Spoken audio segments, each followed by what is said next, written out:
지금 여기 계시며 말씀해 주시는 하나님, 내 삶 가운데 동행하셔서 역사해 주시는 하나님, 그 하나님이 오늘 주신 말씀을 부족하기 짝이 없는 종이 전할 때에 성령님께서 도구로 사용해 주셔서 생생한 주의 음성이 우리 성도님들에게 참 소망과 위로와 회복과 치유와 하나님의 약속의 말씀이 되게 하여 주옵소서. 말씀 속에 가득 들어있는 예수님의 보혈이 들어가게 하시고 모든 삶의 과정 속에서 특별히 힘들고 어려운 이들에게 말씀을 통하여 그들이 새 힘을 얻는 역사가 일어나게 하여 주옵소서. 감사하오며 예수님 이름으로 기도하옵나이다. 아멘. 주님 이름으로 사랑하고 축복합니다. 최근에 보도된 재미있는 뉴스거리가 있어서 하나 여러분에게 소개해 올리려고 하는데요. 지난 7월 28일자 영국 국영방송인 BBC에서 보도된 뉴스입니다. 스리랑카라고 하는 나라 여러분 아시죠? 이 스리랑카라는 나라는 인도 오른쪽에 있는, 지구본으로 보면 인도의 오른쪽에 있는 좀 대만과 같은 그런 섬 나라입니다. 근데 이제 이 스리랑카에서 세계 최대 크기의 사파이어라고 하는 보석이 발견이 됐어요. 지금까지 지구상에서 발견된 보석 중에서 이 사파이어 중에서 최고로 큰 크기의 보석이 발견이 됐습니다. 그런데 이제 이게 어떻게 발견이 됐냐면은 그 집주인 이름이 가마게라는 사람인데 이 사람이 무슨 일을 하는 사람이냐면 보석 거래업자입니다. 보석 거래업자예요. 근데 이 사람이 자기 집 뒷마당에 있는 우물을 보수를 좀 해야 되겠네요. 우물이 이제 오래되니까 보수를 하면서 우물을 이렇게 보수를 하다가 거기서 뭘 발견했어요? 사파이어를 발견했어요. 어디가 있냐고요? 혹시 모르니까 여러분 댁에 혹시 우물 있으면 한번 파보시기 바랍니다. 근데 이 나온 사파이어가 스타 사파이어라고 하는 사파이어예요. 자, 이 그 발견된 우물을 한번 사진으로 보여드리겠습니다. 여러분 저게 약 510kg짜리입니다. 지금까지 지구상에서 발견된 이 사파이어가 잘은 모르지만 스타 사파이어라는 게 있어요. 스타 사파이어가 뭐냐면 그 다음 사진 한번 보여주시겠어요? 저 보시면 손바닥 안에 저 빛이 나는데 저게 별 모양으로 돼 있죠. 하얀색 빛. 그래서 스타 사파이어예요. 그래서 저게 지구상에 발견된 지금까지 발견된 최고의 크기가 1404캐럿. 그래서 그 이름이 아담의 별인데 이번에 발견된 이 사파이어는요 무려 250만 캐럿입니다. 엄청나죠. 너무 엄청나서 여러분 놀라시지도 않는 것 같습니다. 250만 캐럿이에요. 어마어마한 거죠. 이 사파이어, 스타 사파이어가 얼마나 이 귀한 보석이 있냐면은 영국 왕실에서 청혼을 할 때 반지에다가 주는 게 이 스타 사파이어. 그래서 이게 우리나라 돈으로 얼마냐면요 1155억입니다. 1155. 이제 조금 놀라시는 거네요. 여러분 아주 돈이 많으시니까, 우리 하나님 아버지는 부자이시니까. 그래서 이런 엄청난 이 가치를 가지고 있는 사파이어가 이제 발견이 됐는데, 이제 흥미로운 거는 이제 뭐냐면은 첫 번째는 자기 집 우물에 매일 있었다는 거예요. 그게 있었어요. 근데 이게 지금 그 방사선 동위원소 측정법으로 보니까 무려 이게 만들어진 지가 4억 년 됐거든요. 4억 년 된 사파이어가 자기 집 우물에 있었는데 그거를 최근에 발견을 했다는 거. 또 하나는 이 주인이 뭐 하는 사람이라고요? 보석 거래업자예요. 보석 거래업자인데도 그것을 보고 처음에는 이게 사파이어인지를 몰라가지고 이 보석 감정 유명한 박사에게 가서 감정을 받아가지고 그게 스타 사파이어라고 하는 횡재를 알게 됐다고 하는 사실이죠. 자, 우리가 이 기사에서 알 수 있는 사실은 뭐냐면은 제 아무리 값어치 있고 귀한 보석을 자기 집에 가지고 있더라도 더군다나 자신이 보석을 매일 만지는 그런 보석 거래업자임에도 불구하고 그것을 보고 아는 눈이 없으면 묻혀서 방치될 수밖에 없다는 사실이에요. 저는 그런 점에서 복음이라고 하는 복음이라고 하는 보화가 혹시 우리 집에 있는데, 아니 우리는 매일 이 보석 가공업자가 보석을 접하는 것처럼 보고 듣는 것처럼 우리도 복음이라고 하는 보석을 매일 듣고 보고 있는데 혹시 그 값어치를 잘 알지 못하고 그래서 혹시 그걸 누리지 못하고 있는 안타까운 분들이 있지 않는가 하는 생각을 이 기사를 보면서 하게 된 거죠. 자, 우리에게는요, 복음이라고 하는 보화가 있습니다. 자, 좌우 옆 사람에게 축복하십시오. 당신에게는 복음이라는 보화가 있습니다. 여러분, 이 복음이라고 하는 보화는 누가 주시는지 아세요? 자, 에베소서 2장 8절 말씀이에요. 에베소서 2장 8절 말씀. 복음이라는 보석을 누가 우리에게 주셨는가? 에베소서 2장 8절 같이 읽어보시겠습니다. 시작. 너희는 그 은혜에 의하여 믿음으로 말미암아 구원을 받았으니 이것이 너희에게서 난 것이 아니요 하나님의 선물이라. 누가 주셨다고요? 하나님이 주셨어요. 여러분, 대통령이 기념식이 하나 주는 것 가지고도 지금 어디 가면 비싸게 받습니다. 그거 하나 차면은 막 이러고 다녀요. 그렇죠? 근데 우리는 온 우주와 온 세상의 왕이신 하나님이 우리에게 선물을 주셨다고요. 그게 뭐라고요? 복음의 복음. 그 복음의 보화가 저와 여러분에게 있습니다. 이게 바로 최고의 횡재요, 최고의 기쁨이 아니겠습니까? 그래서 우리는 이 복음이라고 하는 보화의 가치를 알고 그 가치를 잘 누리고 있는가, 그러기 위해서는요, 진가를 알아야 돼요. 그래서 진가를 아는 게 복입니다. 다시 한번 따라해 주시겠어요? 진가를 아는 게 복입니다. 복음의 진가를 아는 게 복입니다. 그렇습니다. 복음이 있는데 그 복음의 진가를 몰라서 그 복음의 진가를 누리지 못하는 사람들이 예수 믿는 사람들 가운데 있다면 그 소중한 보화인 예수 그리스도를 우리에게 주신 하나님이 얼마나 가슴이 안타까우시겠어요. 자, 오늘 이 로마서라고 하는 편지를 쓰고 있는 바울 사도는요, 복음이라고 하는 보화의 진가, 가치를 너무나 잘 알고 있었던 것이 분명해요. 그 증거가 15절이에요. 같이 한번 읽어보실까요? 로마서 1장 15절입니다. 시작. 그러므로 나는 할 수 있는 대로 로마에 있는 너희에게도 복음 전하기를 원하노라. 그렇죠. 로마에 있는 너에게 뭘 전하기를 원한다고요? 복음을 전하기를 원한다는 거예요. 여러분, 바울이 얼마나 로마 교회와 로마의 제국에 있는 저 로마 수도 로마에 있는 사람들에게 복음을 전하고 싶어서 안달인지를 10절과 13절에서 우리는 알 수 있어요. 10절 한번 보시겠어요? 어떻게 하든지 이제 하나님의 뜻 안에서 너희에게로 나아갈 좋은 길 얻기를 구하노라. 그렇죠? 지금 바울은 로마에 가고 싶어서 안달이죠. 13절 같이 읽어보시겠습니다. 시작. 형제들아, 내가 여러 번 너희에게 가고자 한 것을 너희가 모르기를 원하지 아니하노니. 거기까지. 자, 바울은 로마에 지금 가고 싶어요, 안 가고 싶어요? 가고 싶어서 안달인 거예요. 근데 여러분, 그 로마가 어떤 데입니까? 그 로마는요, 세상적으로 하면 다 가지고 있어요. 로마에는 없는 게 없어요. 엄청나게 많은 걸 다 가지고 있다고요. 널찍한 영토, 아피아 가도라고 하는 어마어마한 도로, 지금 우리가 고속도로, 그리고 세계 최고의 권력, 세계 최고의 헬라 철학, 그리고 주피터, 또 제우스, 비너스, 이런 로마의 신들, 종교 다 가지고 있어요. 근데 로마에 뭐가 없다고요? 복음이 없어요. 복음이 없는 것이 로마의 결정적인 패착이에요. 바울은 보니까 이 복음이 로마에 너무나 절절하게 절실하다고 하는 사실을 알고요, 지금 안절무절 못하면서 로마에 내가 가서 복음을 전해줘야 되는데, 로마 교회와 로마의 복음만 전해지면 저것이 하나님의 축복을 받을 수 있는데 하는 사실을 알게 되는 거죠. 근데 저는 이 바울의 심정이 느껴지더라고요.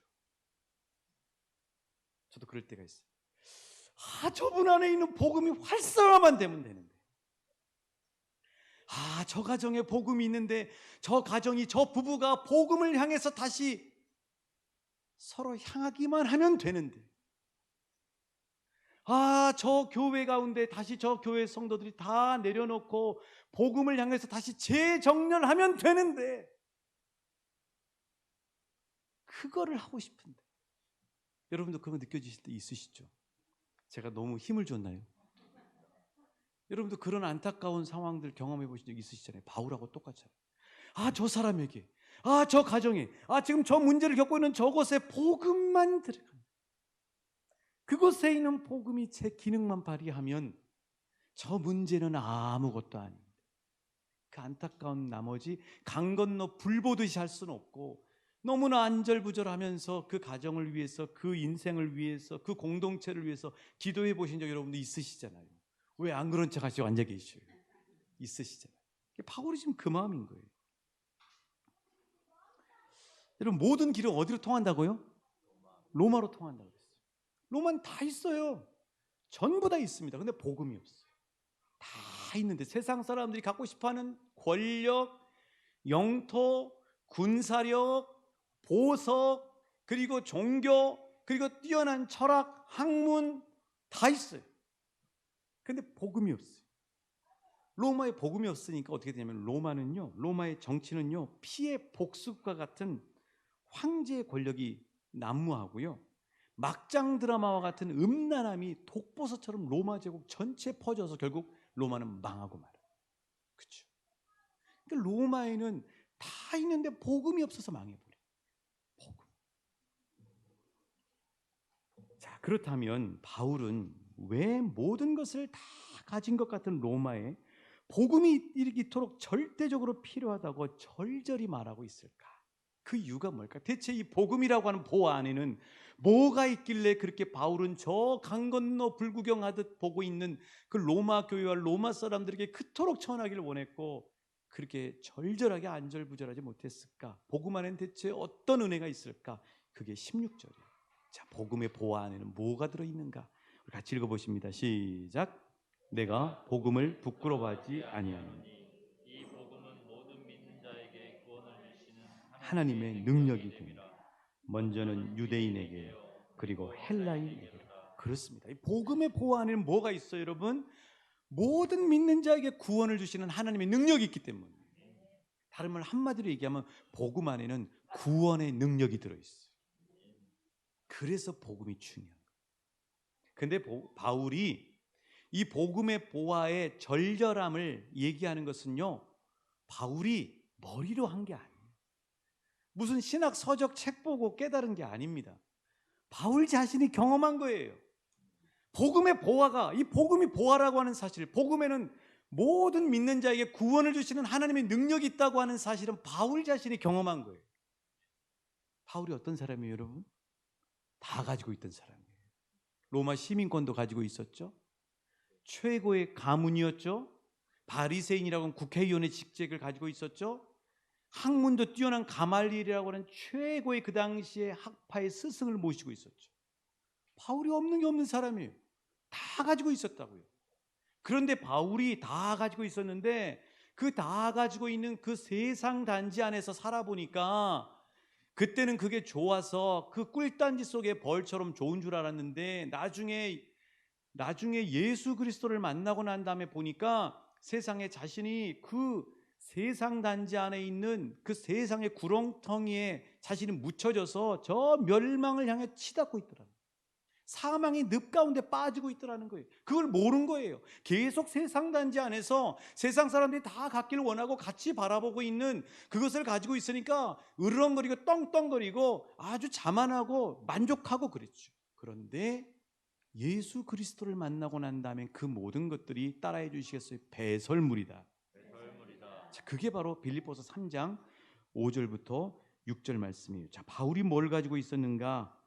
우리 3장 5절 6절입니다. 읽기만 하겠습니다. 시작. 나는 8일 만에 할례를 받고 족속이요 히브리인 중에 히브리인이요 율법으로는 바리새인이요 열심으로는 교회를 박해하고 율법의 의로는 흠이 없는 자. 한마디로 이야기하면 바울은 금수저라는 얘기예요. 금수저. 다 가지고 있다는 얘기입니다.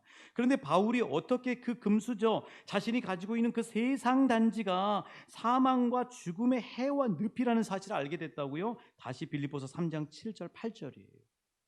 빌립보서 3장 7절 8절 시작.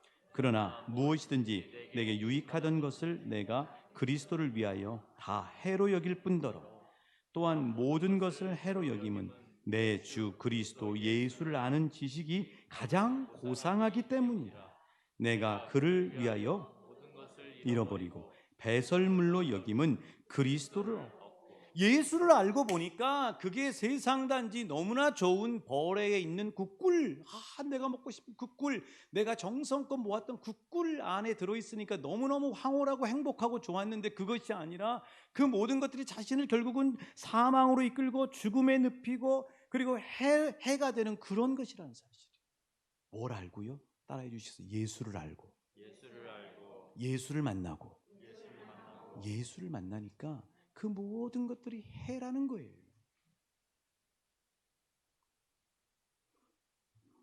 그래서 그랬던 바울이 그 똥궁, 그 똥단지, 하나님 앞에서는 똥단지 같은, 그러나 세상 사람들은 황금단지로 보이는.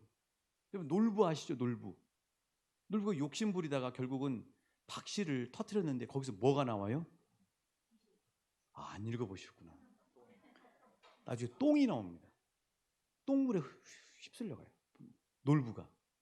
그런 거죠. 그런 거죠. 이 마귀가 이렇게 해놓은 똥, 하나님 앞에 똥인데 세상 사람들은 그게 세상의 전부인 것처럼, 바울처럼, 과거 예수 만나기 전에 바울처럼 그게 전부인 것처럼 가는 거죠. 그 똥에 쓸려서 죽는지도 모르고 거기서 좋아가지고 그 단맛에, 세상의 단맛에 막 물들어가지고 거기서 좋아가지고 있다가 예수 그리스도가 자신에게 다가오고 예수님을 만나고 난 다음에는 죽을 수밖에 없었던 자기 자신을 예수님이 자기를 건져주셨다는 거예요. 그게 뭐예요? 복음이라는 거예요. 바울이 복음을 만나고, 바울이 복음을 깨닫고, 바울이 복음을 알고, 바울이 예수를 만나고 난 다음에 죽을 수밖에 없는 자신을 건져주신 분이 바로 예수 그리스도고, 그게 복음이라고 하는 사실. 절절한 거죠. 다 경험했으니까. 여러분이 경험하신 예수 그리스도, 저분이 지금 저 가정에, 저 인생에 복음이 필요한데 그걸 모르고 계속 세상에 휩쓸려가고 있는 모습을 보면 여러분 바울처럼 그런 마음 아닙니까? 그렇잖아요. 이 코로나 상황인데도 그것도 모르고 계속 거기 몰두하고 있는 거죠. 얼마나 하나님이 울고 하나님이 우시고 마음 아프시겠어요. 복음이면 되는데, 예수면 되는데, 내가 예수를 다 주었는데 그 예수 십자가를 붙들면 사는데 그걸 모르는 거죠. 한마디로 이야기하면 바울은 예수 만나기 전에는 그토록 자신이 생각할 때 힘이 되고 능력이 되고 참 행복이 될 것 같은 유대교의 신앙과 바리새인의 지위와 자신의 혈통과 가문이 결정적인 순간에는 자신을 구원해 주지 못하는 한낱 배설물에 불과하더라는 거예요.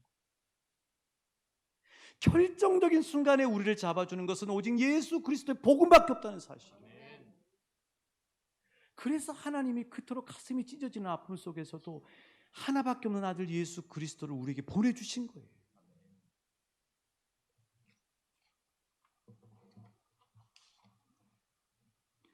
이 코로나 이후로 참 고무적인 건 뭐냐면 유튜브에 많은 복음의 영상들이 올라온다는 사실이에요.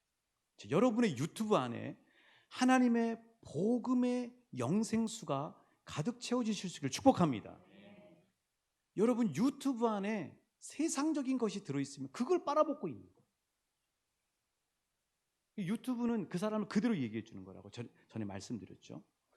그러니까 뭐냐면 유튜브 안에 너무 감사한 것은 이 코로나 상황이 되면서 많은 찬양 사역자들과 많은 복음 전도자들이 영상을 정말 많이 헌신해서 거기다 올리셨어요.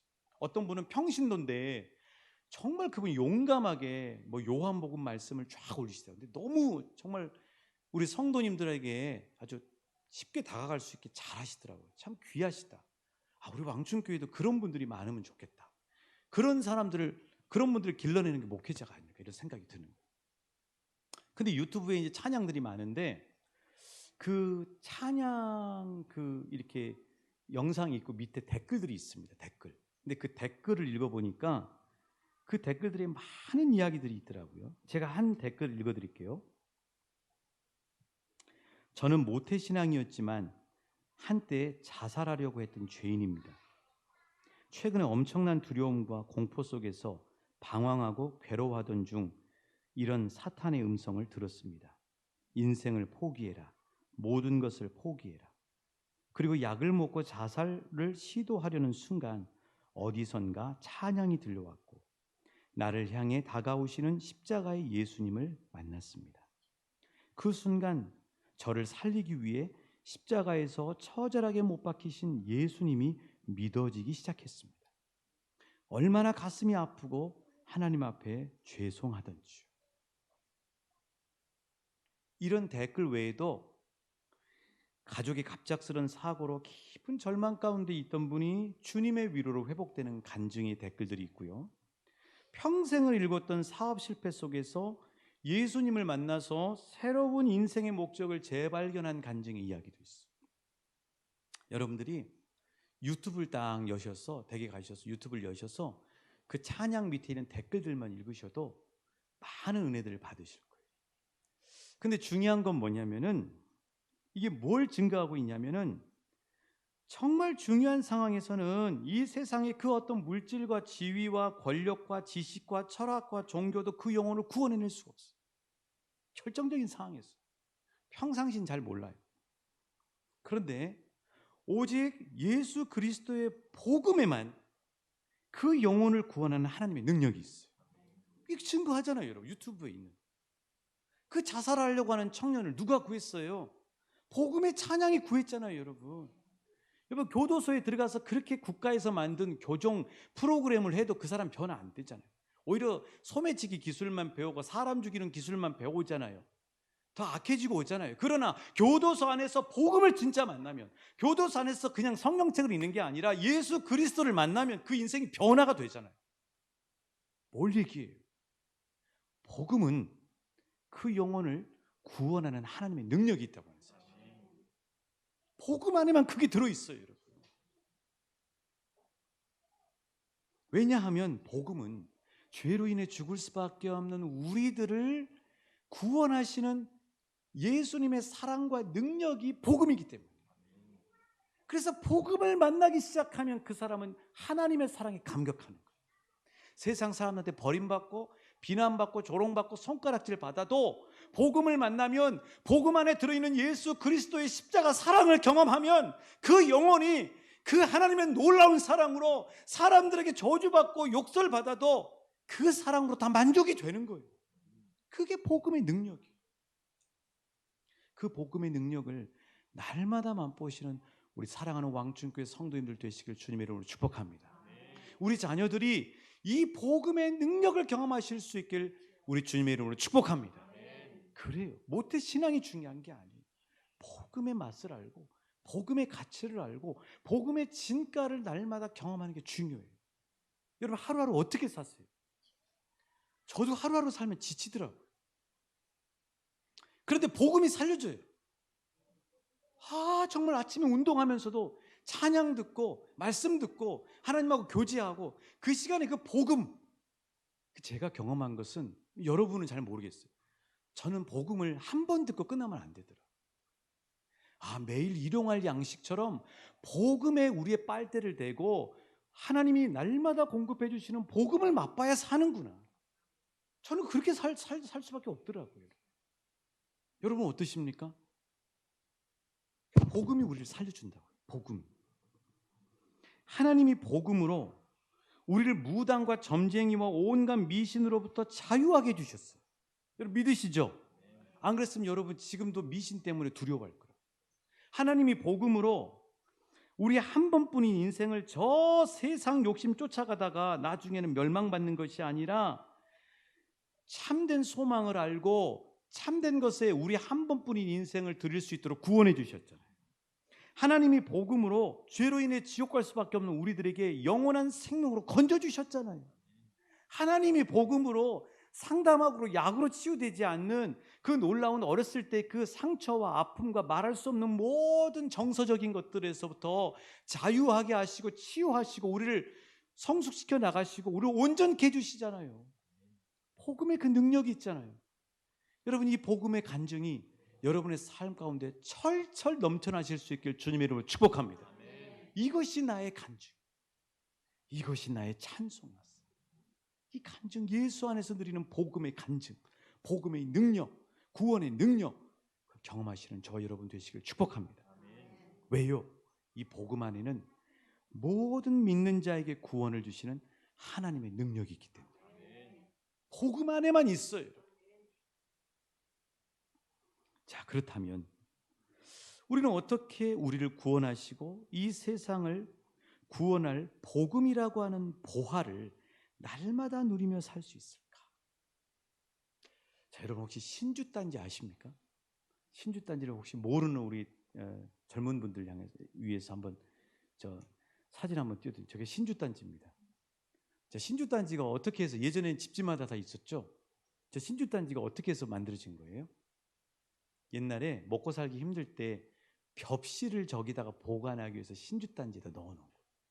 근데 저게 미신이 되면서 이제는 조상신 모시고 자기가 섬기는 신 모시는 가정 수호신으로 바뀌었던 거예요.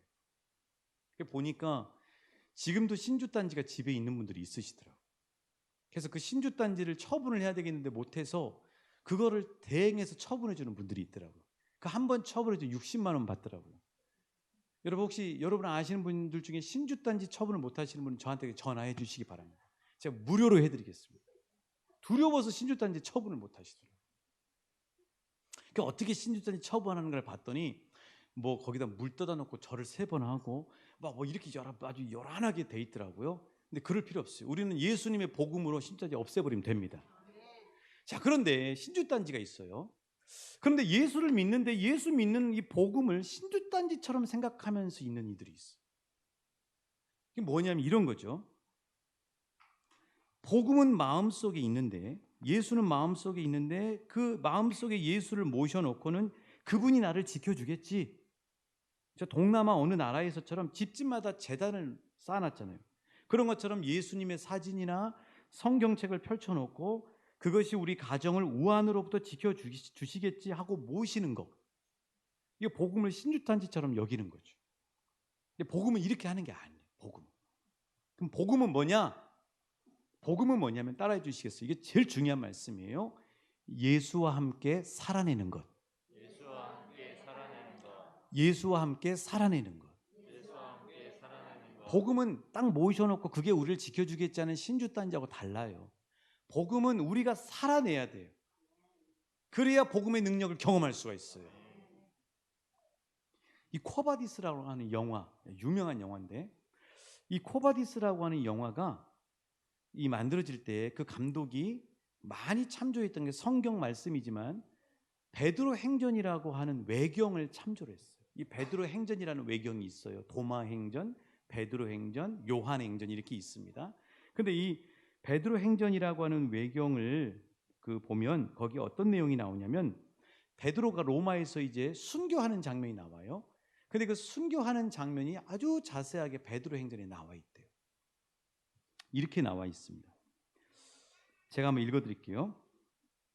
로마 성문을 베드로가 벗어나려고 하자 베드로는 로마로 들어가시는 예수님을 보게 되었다. 베드로가 주님 어디로 가십니까? 쿼바디스 도미네, 이게 라틴어죠. 하고 여쭙자 주님께서는 베드로에게 십자가에 못 박히려고 로마로 가는 중이다 라고 말씀하셨다. 베드로는 주님이 왜 다시 십자가에 못 박히시겠다는 말씀입니까? 하고 예수님께 여쭈었다. 그러자 주님은 그렇다 베드로, 나는 다시 십자가에 못 박힐 것이다 라고 대답하셨다. 그제서야 베드로는 제정신을 차렸다. 그리고 그 순간 예수님이 하늘로 올라가셨다. 마침내 베드로는 기쁨에 가득 차서 주님을 찬양하며 로마로 다시 돌아갔다. 왜냐하면 나는 십자가에 다시 못 박힐 것이다 라고 하시는 예수님의 말씀에서 베드로 자신이 로마에서 해야 할 일을 깨달았기 때문입니다. 그래서 베드로는 거꾸로 십자가에 매달려서 순교합니다. 그렇죠? 그리고 그 베드로의 순교와 로마의 이 바울의 순교를 통해서 로마가 복음화됐고 그 복음이 우리의 가슴에 오게 된 거거든요. 자, 우리가 이 베드로 행전의 이야기에서 주목해야 할 2가지 사실은 뭐냐면은 예수님은 척박한 로마로 다시 들어가시고 계신다는 거예요. 예수님은 척박한 로마로 들어가신다. 그런데 예수님 혼자 들어가시기를 원하시는 것이 아니라 부르시는 베드로와 함께 들어가시길 원하시는 거예요. 여러분의 가정이 로마처럼 느껴질 때가 있어요. 온통 불신이 가득한 우리 가정, 그게 로마라고요, 여러분. 여러분의 직장이 온갖 갈수록 조롱하고 예수님에 대해서 문 닫고 세상적인 게 가득한 여러분의 직장이, 여러분의 직장의 분위기, 그게 로마일 수 있어요. 오늘 우리가 살고 있는 이 마을이, 불신으로 가득한 마을이 로마처럼 느껴지기도 해요. 그런데 주님은 그곳에 들어가신다니까요, 여러분. 주님은 지금도 그곳에 들어가시고 계세요. 전 대신방을 하면서 그걸 느껴요. 대신방을 가면서 그 가정에 쫙 들어가면 안 믿는 남편이 기다리고 있어요. 주님이 제 마음 안에 말씀을 주셔요. 제가 누구 집사님 가정에 가면 이 말씀을 좋겠다고 말씀을 미리 정해놓고 가지 않습니다. 그곳에 가요. 그곳에서 말씀을 나눠요. 그곳에서 남편이 기다리고 있어요. 주님이 말씀을 주셔요. 그건 제 말씀이 아니에요. 제 안에 계시는, 제 안에서 살아계시는, 제 안에서 그 가정의 복음으로 구원하시길 원하시는 주님이 주신 말씀이에요, 여러분. 주님은 우리가 살고 있는 로마에 걸어 들어가시고 계세요. 근데 어떤 사람이 필요하냐면 베드로가 필요한 거예요. 내가 함께 가겠습니다, 주님. 하고 함께 그 우리 가정, 우리 직장, 우리 마을, 이 세상이라고 하는 로마에 예수님의 손을 잡고 들어가는 베드로가 필요한 거예요. 알고 보면 지금 우리가 몸담고 있는 가정과 부름받은 직장과 삶의 자리가 예수님이 부르신 자리예요. 여러분이 힘드시건 형통하건 아니면 좋건 나쁘건 상관없이 그곳은 우리 주님이 부르신 자리예요. 그리고 그곳에서 주님이 함께 하시고 계세요. 그곳에서 주님이 함께 복음을 살아내기를 원하시는 거예요. 우리가 복음을 살아내면 우리 안에 함께 하시는 주님이 복음으로 역사하시는 거예요. 그게 17절 말씀이에요. 자, 한번 같이 읽어보실까요? 17절 시작. 복음에는 하나님의 의가 나타났어 믿음으로 믿음에 이르게 하나니 오직 의인은 믿음으로 말미암아 살리람과 같으니. 복음에는 하나님의 의가 나타난다는 거예요. 리빌, 하나님의 의가 나타나요. 너 어떻게 나타나느냐? 그냥 나타나는 게 아닙니다. 신들단지처럼 놓는 게 아니에요. 내가 베드로가 돼서 그 로마에 들어가서 예수님과 함께 사셔야 돼요, 여러분.